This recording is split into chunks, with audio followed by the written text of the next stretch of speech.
witch hunting, and he was stripped of his wand, and that's why he couldn't. He was one of these few witches and wizards who actually got caught during those times. It's interesting. I love that. I love that we got that. I'm sorry. I love that we got that new history of him. Weren't you guys excited to read that? I mean, just those little tiny like footnotes are like so huge to me. I was like, now we know. But he couldn't do magic to get himself out of there again. And they talk about how the I like how they talk about the witch trials and how she kind of makes it a little more serious this time, because before it was more funny, like he makes the flames like tickle you, but this time like sometimes kids who couldn't help but use their magic powers sometimes would be a victim of the witch hunts and stuff. So I like how they kind of gave a little more credence to the fact that it was an actual terrible event for the wizards, not just, oh, it's silly, these monsters trying to capture us and we're just going to make the fire turn to ice. And that was interesting. I think it went well to the universe.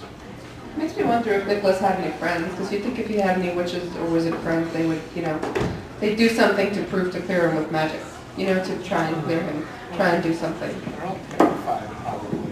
They'd be all scared for their own lives. I mean, you have to be a really good friend or family member to, do some kind of sacrifice on par with Lily and James stepping in to save Harry. I don't know if Nicholas, as good a guy as he was, might not have had somebody like that for him. Must have been a really scary time to live. How can anybody be me? Well, another thing tying in with that same kind of witch, the anti, monk or witch sunsman, then we learned too who someone else's family that carried that on is the Brutus Malfoy, which I love that name. And two Brutus. More in the Malfoys. That was a good chapter. Or footnotes of information on that.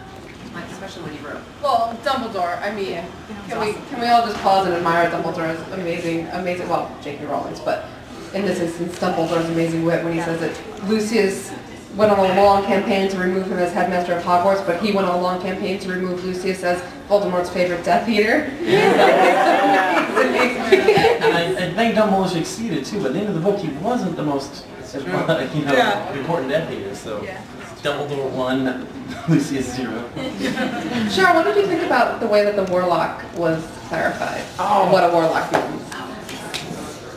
Speaking personally, like whenever I saw that, I remembered a letter that we got in the office that many years ago, like when I first started working there, so this was in 2000, 2001, we got a letter from somebody who was a witch, and her husband was, I'm sorry if I don't remember this correctly, her husband was also a witch, and they were offended by the use of the term warlock in the books because a warlock was somebody who was very brutal, if I'm remembering it correctly.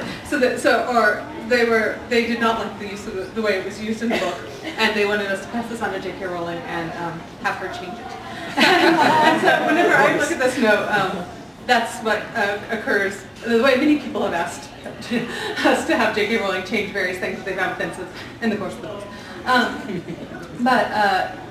So whenever I read this note, that's what I think of. Were you thinking of something else, or is that the common sort of thing you've heard about too? Or? Yeah, it's been a phantom question for a while, because every now and then a character will refer to somebody as that old warlock, and you think, well, how come he's a warlock and the other guy's a wizard? Right. So I like that you said that it's particularly striking appearance, which I think is a kind word for that they're usually kind of ugly. They usually have like warts and whatnot, and they are skilled, unusually proficient, but particularly in offensive magic. So she said it's for somebody who's kind of brutal, so maybe that's not that far from what that person was referring to. I think that the idea was that it was both like uncouth and brutal. So this is like, somebody who you'd find really smelly and not nice to be around and that sort of thing. Sort of troll-like.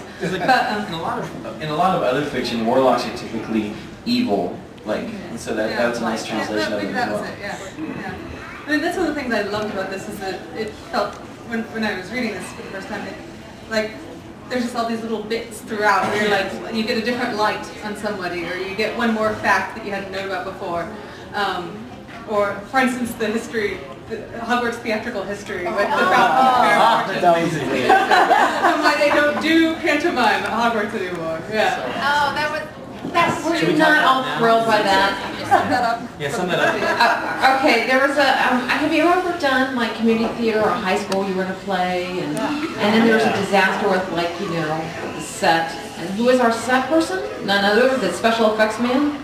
That doesn't set, but the cat's relationship. Ship. Oh, and it's Always so happens in funny. high school, right? Oh, I didn't have it. No, I'm sorry. No, that's fine. Because we were just talking and, I don't know, Frank, you did this, you did it, because he was talking about the relationship. We turned out they were going to do a play based on the play, the Fountain, Fair Fortune. And it turns out that the Sir Luckless was actually having a relationship with not Amara. Amada. And so there was all kind of a fiasco when that came was like revealed, and then they ended up Well, doing. it was an hour before curtain